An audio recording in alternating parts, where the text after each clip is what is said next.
Some of you actually in northeast Alabama have already seen the first rain showers of the day. It will not rain from start to finish, but if you do live along and east of I-65, I think you'll see the most coverage of the rain showers and storms. Some drier hours if you live west of 65, but this is another day we're not only tracking rainfall, but we're tracking the potential of seeing some scattered storms popping up. Some of those storms could produce some gusty winds, lightning, as well as some pea-sized hail. The better severe weather threat is off to our south, but this is what we've got on the radar here just after 7 a.m. A little cluster of scattered showers here moving through parts of Rome, Georgia, northwest Georgia there. Better coverage of the rain and thunder as we go into the afternoon. I mentioned some of that fog. Some of this has to do with just the low clouds, but other areas we've got fog down to the surface, and it has spread out through that traffic triangle in our metro areas. Temps right now in the 60s to low 70s, and it is pretty yucky humid. Dew point right now in the 60s to even 70 down there in Coleman. This is your 48 First Alert Road Report, sponsored by Bankston Motorhomes. Taking a look at our roads, we are going back to that wreck in Decatur that we've been tracking all morning. Some good news. It looks like it is cleared or almost cleared because it is no longer impacting traffic as of right now. And staying in Decatur, just checking in on the bridge. It's starting to see that typical slow stretch that we always see in the morning down to about 7 miles per hour. So just definitely give yourself some extra time if you are heading in or out of Decatur this morning. Drive times, Decatur to Huntsville, 21 minutes. Athens to Huntsville, 29. And we begin in Decatur, where a man accused of driving drunk and killing a Morgan County teen is due in court. Court records show that Kevin Pinich is scheduled for an Aniah's Law hearing today. A Morgan County judge will determine if he will be granted bond. Pinich is charged in a deadly crash from earlier this month that killed 17-year-old Chloe Hastings. He's facing charges of murder and DUI. A 48 crew will be in the courtroom to bring you the very latest. Happening today, we're expecting Alabama U.S. Senator Tommy Tuberville to announce his run for governor. Now, he's hinted at a possible run for governor in the past, but never announced a formal bid. The Associated Press reported last week Tuberville is eyeing that seat following the end of Governor Ivey's second term. We talked with a political expert who says Tuberville would be the favorite for the position should he run, and that the Tuberville administration would be very different from the Ivey administration.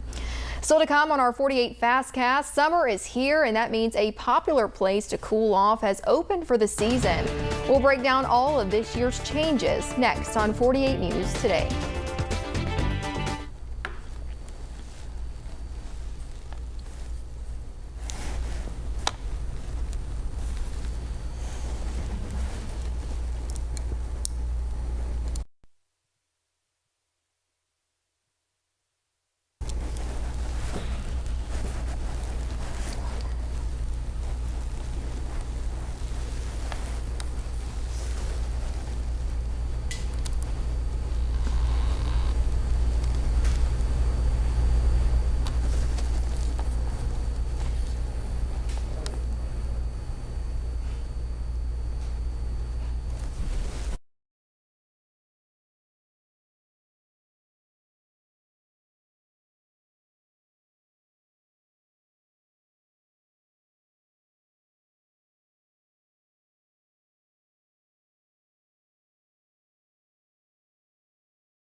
Back in, Jackson County volunteer firefighters are preparing to support a family who lost loved ones in a deadly car crash.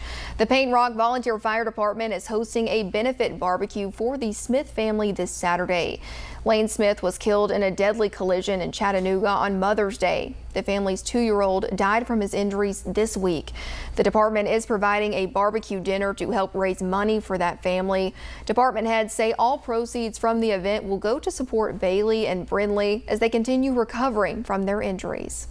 Covering your community now, Point Mallard Park in Decatur kicked off its opening weekend with a splash. The park had close to 1,000 visitors over the weekend. This despite the rain over the weekend.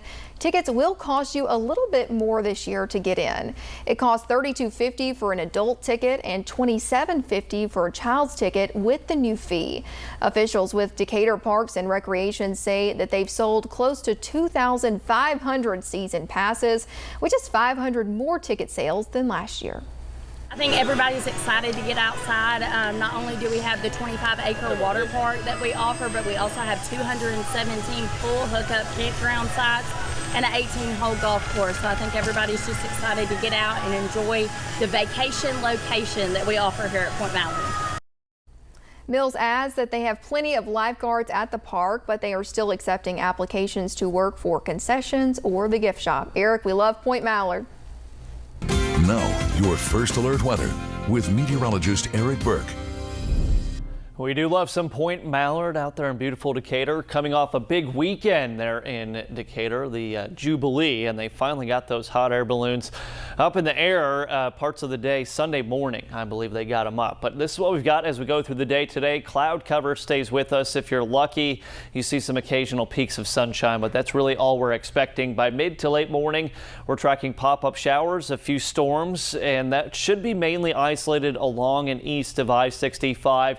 There is a threat for a few storms producing some gusty winds, heavy rain, lightning, maybe some pea to dime size hail, but that continues. We've got drier skies coming by the weekend, and I really hope that forecast holds the course and plays out, because we've just seen so much rain lately, and this is what we're forecasting: 1 to 2 inches, factoring in today's showers and storms, isolated showers and storms tomorrow, and then also into the day on Thursday. Areas of dense fog developing across the metro areas. That should stay with us through about 8 to 8:30 or so. A mostly dry day tomorrow for your Wednesday. 82, very humid. I think we're mostly sunny to partly cloudy. More rounds of rain and storms on Thursday, but Claudia, the weekend and even into next week, early June might finally bring that needed pattern change. Yeah, I'm really looking forward to the weekend. Hit the pool. Eric's going to do a little pickleball action. Going to be some perfect weather for it. Perfect weather, yes. All right. Well, thanks for joining us for our 48 Fastcast. We will see you guys tomorrow morning.